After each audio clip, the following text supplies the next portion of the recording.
To understand the legend of King Lud, we need to step into the world of medieval storytelling. Our main source comes from Geoffrey of Monmouth's History of the Kings of Britain, written around 1136.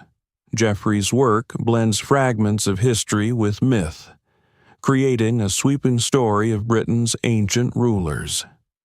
Among these kings stands Lud, remembered as a powerful figure who left a lasting mark on the land. According to Geoffrey, Lud was a mighty and noble king who reigned over Britain during a time of both prosperity and conflict. His rule was said to bring stability, and he became famous for strengthening and beautifying the capital city. Geoffrey even claims that the city itself was named Caer Lud after him, which, over centuries, transformed into Londinium and eventually London. But Lud's story does not stop with Geoffrey. In later legends and interpretations, Lud became linked to earlier Celtic traditions. Some scholars argue that Lud might have been inspired by Lud Law Errant, a mythological figure from Welsh lore. Lud, whose name means Lud of the Silver Hand, was tied to stories of magical battles, supernatural challenges, and divine ancestry. This connection makes us wonder, was Lud truly a historical king, or was he a myth woven into Britain's legendary past? Even more intriguing is the claim that Lud was not just a king, but also connected to the Tuatha De Danann, the mysterious race of godlike beings from Irish mythology. If true, this would suggest that Lud was more than human, a bridge between the mortal world and the divine. So, King Lud exists in a strange twilight zone, part historical monarch, part mythological hero, and perhaps even part god. His story forces us to ask how much of London's early past is fact, and how much is legend carefully shaped to inspire future generations. 1.5. To understand King Lud's possible mythological roots, we first need to explore the Tuatha De Danann, one of the most fascinating peoples in Celtic mythology. Their name translates roughly as the people of the goddess Danu. According to Irish legends, the Tuatha De Danann were no ordinary tribe. They were described as godlike beings with supernatural abilities, masters of magic, wisdom, and advanced knowledge. Some stories say they came to Ireland riding on clouds, while others describe them arriving in ships that they later set ablaze, leaving no trace behind. The Tuatha De Danann are often portrayed as a powerful and radiant people who possessed 4 sacred treasures: the Stone of Fall, which cried out under the feet of the rightful king; the Sword of Nuada, said to guarantee victory in battle; the Spear of Lugh, which no enemy could withstand; the Cauldron of Dagda, that never ran empty, providing endless sustenance. With these magical items and their extraordinary skills, the Tuatha De Danann became rulers of Ireland. Yet their reign was not eternal. Eventually, they were defeated by the Milesians, the ancestors of today's Irish people. Afterward, the Tuatha De Danann retreated underground into the other world, and were remembered as the fairy folk, or the Aes Sedai, beings of mystery, beauty, and great power. So, what does this have to do with King Lud? Some scholars argue that Lud, or Lud, Law Errant, in Welsh myth, may have been one of these divine figures. The silver hand itself is a clue, reminiscent of Nuada Ergetlam, Nuada of the Silver Hand, the first king of the Tuatha De Danann. Could Lud have been a British echo of this Irish god-king? This overlap between mythologies raises fascinating questions. Were Lud and Nuada originally the same figure, remembered differently across Celtic cultures? Or did later storytellers merge their tales to give Britain a mythic founder to rival Ireland's gods? 1.5. To understand how King Lud became linked with London, we must turn to the writings of Geoffrey of Monmouth, a 12th century cleric whose work Historia Regum Britannia, History of the Kings of Britain, shaped much of Britain's legendary past. In Geoffrey's account, King Lud is presented as a powerful monarch of ancient Britain, reigning before the Roman conquest. Geoffrey credits Lud with fortifying and expanding a great city by the River Thames. This city, he claimed, was known as Caer Lud, meaning Lud's fortress. Over time, the name supposedly evolved into Lundonia and eventually into the modern London. Geoffrey goes further, portraying Lud as a wise and generous ruler who improved the defenses of his city and built impressive gates and walls. He was beloved by his people, and after his death he was buried near what is now Ludgate Hill, close to St. Paul's Cathedral. Even the name Ludgate, one of London's historic gateways, is said to preserve his memory. Yet Geoffrey's writings are a mixture of fact and legend. He freely combined folklore, myth, and fragments of history to craft a sweeping narrative of Britain's kings stretching back thousands of years. Most historians today treat his accounts as legendary rather than factual, but they reveal how medieval people connected their present world to a mythic past. The figure of Lud in Geoffrey's chronicle may not have been invented entirely from scratch. Many scholars believe Geoffrey drew inspiration from older Celtic myths, particularly Lud Law Errant, a Welsh figure often associated with supernatural battles and mysterious plagues.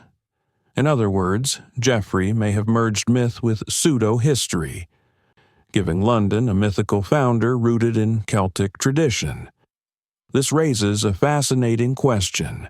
Was King Lud a genuine ancient ruler whose memory survived in folk tradition, or was he a mythological figure adapted to give London a noble and legendary origin story? About 1.5. If Geoffrey of Monmouth's King Lud was not entirely historical, then who inspired him? Many scholars point toward Lud Law Errant, a figure from early Welsh mythology whose name means Lud of the Silver Hand. Lud appears in the Mabinogion and other medieval Welsh tales as a powerful king of Britain. His epithet, Silver Hand, is especially intriguing, as it closely mirrors Nuada Ergetlam of the Tuatha De Danann in Irish mythology, Nuada of the Silver Hand. Both figures are portrayed as leaders, both are associated with silver prosthetics, and both carry echoes of supernatural strength. In the Welsh triads, Lud Law Errant is described as a ruler who faced three great challenges, known as the Three Plagues of Britain.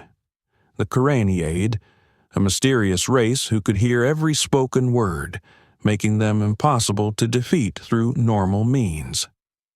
A terrifying dragon battle. Every May Day, a scream echoed through the land, so fearsome that it caused women to miscarry, crops to fail, and animals to perish. Lud eventually subdued the dragons by tricking them into drinking a strong mead. A magician thief who bewitched the people of his court, causing them to fall asleep so he could steal the king's provisions every night. These legends portray Lud not just as a king, but as a problem solver who used wit, strategy, and sometimes supernatural assistance to protect his kingdom. This image of a clever, capable ruler may have been the foundation upon which Geoffrey of Monmouth built his King Lud, the supposed founder of London. What's especially fascinating is how these stories blend myth with geography.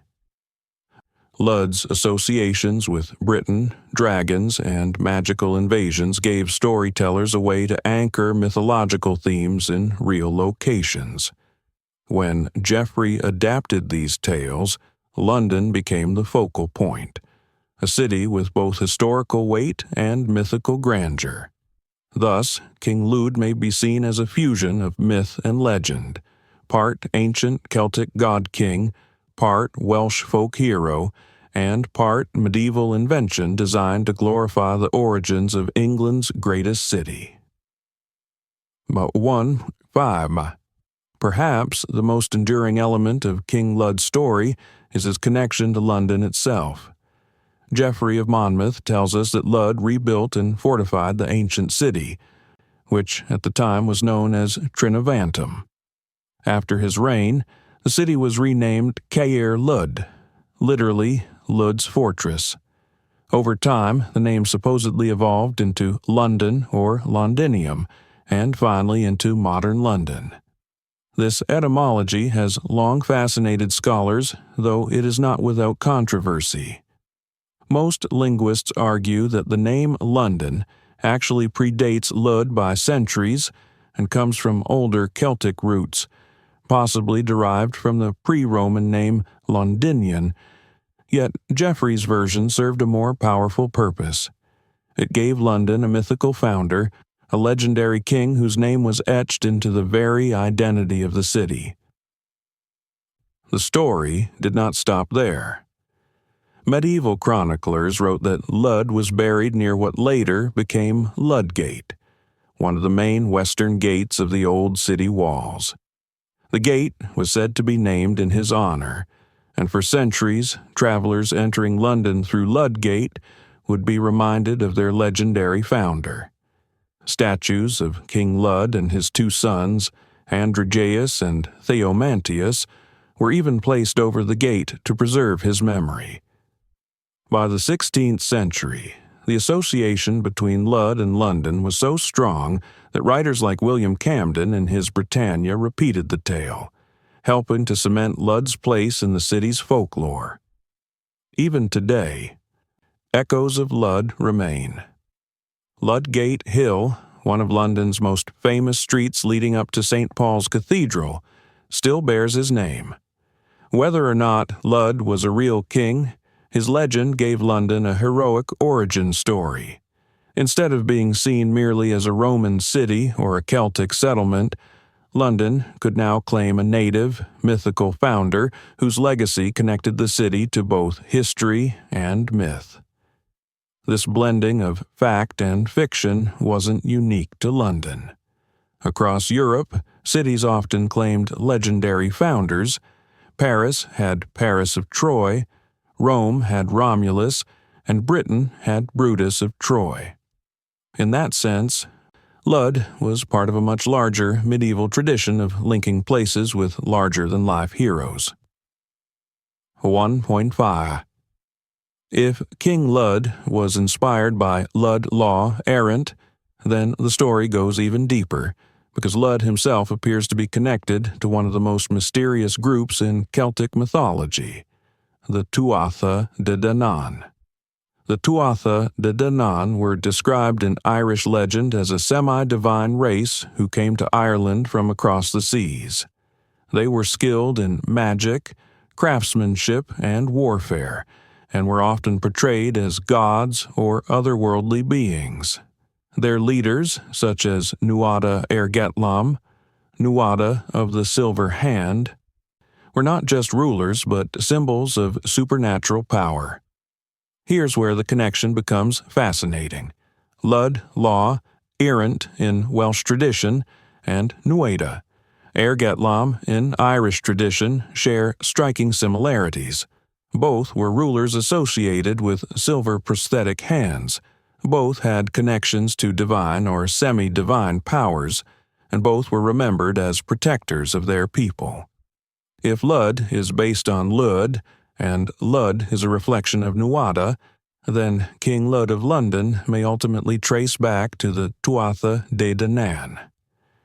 This would mean that Lud is not simply a legendary British king, but an echo of Celtic gods woven into Britain's mythological history.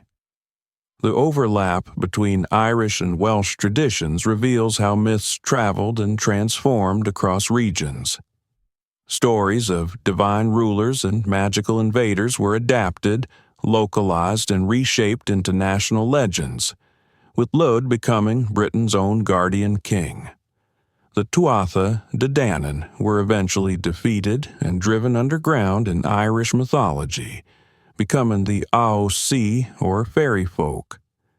Could it be that Lud, too, was once remembered as more than a man, perhaps as a lingering memory of a god-king transformed into a mortal ruler in Geoffrey's chronicle? This interpretation explains why Lud's story feels both historical and otherworldly. On one hand, he is portrayed as a city builder, a lawgiver, and a father to heirs. On the other, his connections to silver-handed gods and mythic struggles hint at something far greater than human. For medieval readers of Geoffrey's work, this link would have elevated London itself. If the city was founded by a figure who carried the blood or essence of the Tuatha De Danann, then London wasn't just another city. It was a place touched by the divine. No 1:5. So, was King Lud a flesh-and-blood ruler of ancient Britain, or just a myth dressed in royal robes? Historians have wrestled with this question for centuries. On one side, Geoffrey of Monmouth's History of the Kings of Britain presents Lud as a legitimate monarch, placing him within a long dynastic line of rulers that stretched back to Brutus of Troy, the mythical founder of Britain. Geoffrey tells us Lud rebuilt Trinovantum, renamed it Caer Lud, and passed the throne to his sons after his death. But Geoffrey's chronicle is not considered reliable history. Written in the 12th century, it often blends legend, folklore, and political propaganda. Many scholars believe Geoffrey's Lud was more symbolic than real, an invented figure meant to give London a proud native founder, much like Romulus gave Rome its mythical beginning. From the archaeological perspective, there's no evidence of a King Lud ruling in pre-Roman Britain. London itself, originally known as Londinium, was founded by the Romans around 47 AD, long after Lud's supposed reign. The Celtic settlement that may have existed before the Romans did not leave behind records of a ruler named Lud. Still, not everyone dismisses Lud as pure fiction. Some researchers suggest he could have been based on a real Celtic chieftain or tribal leader, whose name and deeds were mythologized over time. Just as Arthur may have roots in a Romano-British warlord, Lud could represent a dimly remembered king whose memory was preserved through oral tradition. Others argue that Lud is best understood as a mythological archetype, a blending of figures like Lud, Law, Errant, and Nuada Getlam, adapted to Britain's own cultural needs. In this view, Lud was never meant to be real history, but rather a cultural symbol, tying London to the ancient past and infusing the city with mythic prestige. This debate reflects a broader challenge in early British history. The line between myth and fact is often blurred. For the medieval mind, stories were not valued for their accuracy, but for their moral and symbolic power. King Lud may never have sat on a throne, but his legend gave meaning, identity, and continuity to a city rising in importance throughout the Middle Ages. 1.5. Even if King Lud's historical reality is uncertain, his legacy in London's culture and geography has been surprisingly long-lived.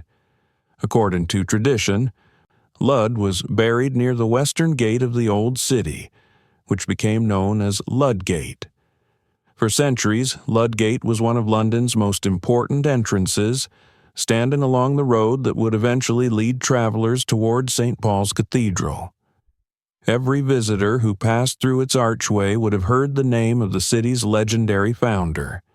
Medieval chroniclers recorded that statues of Lud and his sons, Androgeus and Theomantius, once adorned the gate. These stone figures reinforce the idea that Lud was not just a mythical king, but a real ancestor of the city's people. The imagery served as a reminder of London's proud, ancient lineage at a time when myths were as powerful as history. Although the original Lud Gate was demolished in the late 18th century, Lud's name has never disappeared.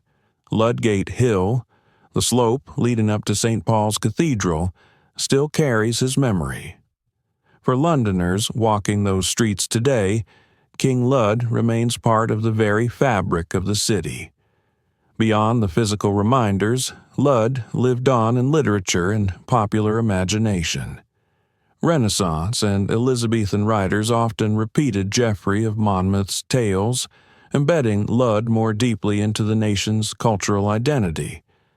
In some accounts, he was even described as a lawgiver, tying his name to the word law itself, though this was more creative interpretation than linguistic fact.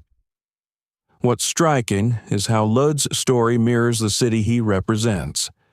London has always been a place of layered identities: Roman, Saxon, medieval, modern. Likewise, Lud is a figure layered with history, mythology, and symbolism. Whether he was a Celtic chieftain, a Welsh god, or purely a creation of Geoffrey's imagination, Lud has remained an enduring symbol of London's origins. Even today, when London is celebrated as a global metropolis, the legend of Lud offers a glimpse into the city's deep mythic roots. It reminds us that places are not defined only by stone and mortar, but also by the stories we tell about them. 1.5 At first glance, King Lud might seem like just another forgotten character from medieval chronicles, a shadowy figure whose existence cannot be proven.